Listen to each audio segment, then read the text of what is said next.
Have you ever met somebody who just loves to be hated? They kind of wear the fact that people don't like them as a badge of honor. In fact, within the church, Christians will do this and they'll say, well, Jesus said in every one of the gospel accounts, do not be surprised when you are hated for my sake. Well, don't miss the most important thing that Jesus said there. You are hated for his sake. Let's be honest. A lot of Christians are hated because they're just generally hateable people. They call it on themselves. They're really asking for it, and that is not being hated for Jesus' namesake. In fact, I think it's time that we recapture a little talked about qualification for an elder in Jesus' church. Let's go right to that seminal passage in 1 Timothy 3, going through the qualifications for an elder, and look at verse 7. This is the last one. When he goes through his entire list, this is the last one he lists. It says, moreover, he, the pastor, the elder, must be well thought of by outsiders so that he may not fall into disgrace, into a snare of the devil. This is a qualification of a pastor. Let's walk our way through that. He must be well thought of by outsiders. Now, let me just state the obvious from that passage. You are unqualified for ministry if you don't know non-Christians. The outsiders here are people who have not come to Christ yet. So you can't even be a church planter, I would say, if you don't know non-Christians. So first of all, you got to know non-Christians, and you're unqualified for ministry if you've not been around the non-Christians long enough for them to form an opinion about you. They need to know you well enough. And you're unqualified for ministry if you are not well thought of by them. And now let's think about this for a second. Jesus said, do not be surprised when you are hated.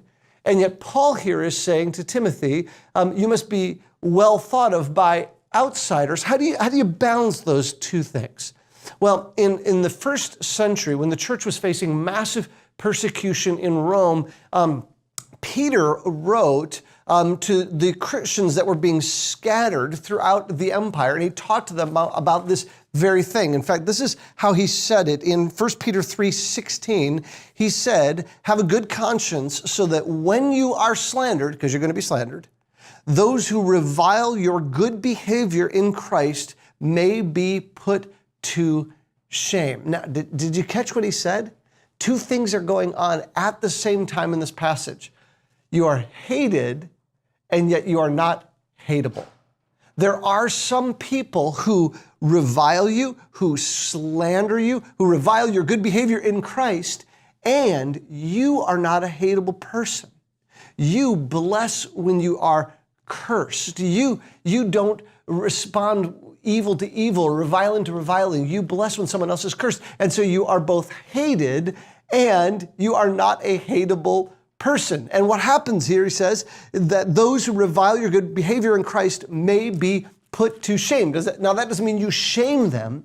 It means that there's other people around you who see your good behavior and they say, wait a minute, that's not who that person is. When someone else speaks ill of you, slanders you, reviles your good behavior, there are others in the community that have a good opinion of you, that think well of you, that say, that is not you. That's what it means to have a outsider be well thought of by outsiders. Well, how do we do this?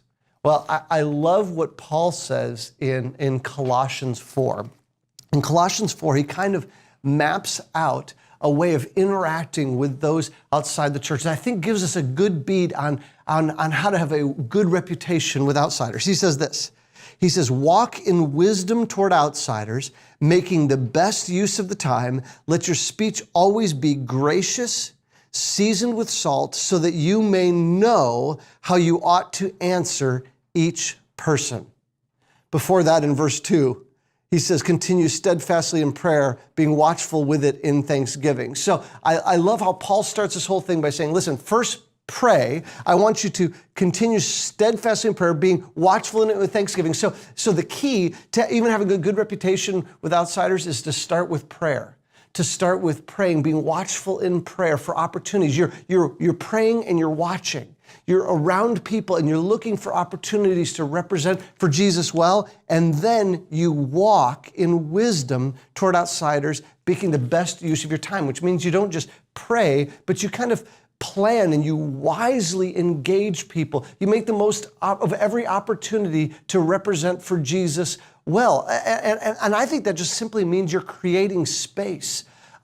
Walking in wisdom with outsiders is just creating space for the gospel. And so that means you don't fill your schedule up with just church stuff, but you get involved on a sports team with your kids, or you go to the same restaurants, or I've got one friend in my neighborhood who has a pool party every Friday night.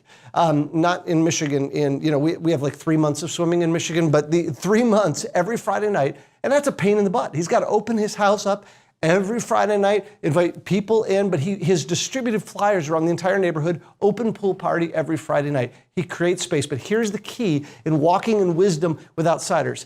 Don't go in there with this big agenda, because they will sniff it out. Like, wait a minute, every time I come in here, you're like, okay, let's swim, but first we're going to read a Bible verse. No, walk in wisdom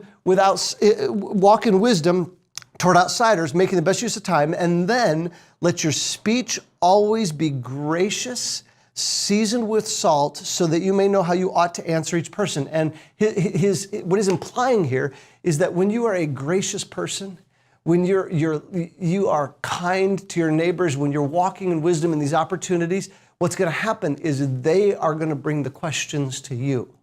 When their life is difficult, when they're wondering why you have hope even though you have struggles in your life, they're going to ask questions. And in those moments, you will know how you ought to answer each person. And again, it's not, hey, here's the blanket answer, I'm just going to yell Jesus at you every time.